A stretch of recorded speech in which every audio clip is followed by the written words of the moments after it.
দুনিয়ার মানুষ পৃথিবীর যেখানেই থাকো না কেন, আফ্রিকার জঙ্গলে থাকো আর আটলান্টিক মহাসাগরের অতল গহ্বরে থাকো, যেখান থেকে আমাকে স্মরণ করো না কেন, আমি আল্লাহ এই মহাপরাক্রমশালী সত্তা হওয়ার পরেও, সারা পৃথিবীর মালিক হওয়ার পরেও যেখান থেকে আমাকে স্মরণ করবে, আমি আল্লাহ সেখানেই সেই অবস্থাতেই তোমাকেও স্মরণ করবো। আল্লাহ আকবার, আল্লাহ আকবার। আল্লাহ সুবহানাহু ওয়া তাআলার এই কথার মূল্য দেওয়ার মতো, আল্লাহ সুবহানাহু ওয়া তাআলার এই কথার মূল্য দেওয়ার মতো যোগ্যতা আমাদের নাই।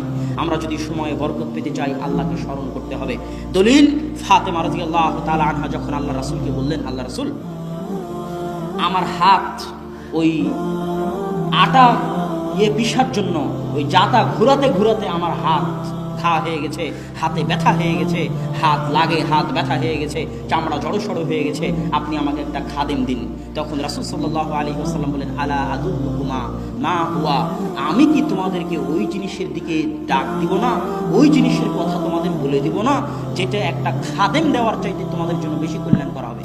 ফাতেমা রাদিয়াল্লাহু তাআলা আনহা চাইলেন খাদেম, আর আল্লাহর রাসূল বলতেছেন খাদেমের দরকার নাই, একটা জিনিস বলে দিচ্ছে, ওটার উপর যদি আমল করো খাদেমের চাইতে বেশি উপকার পাবা।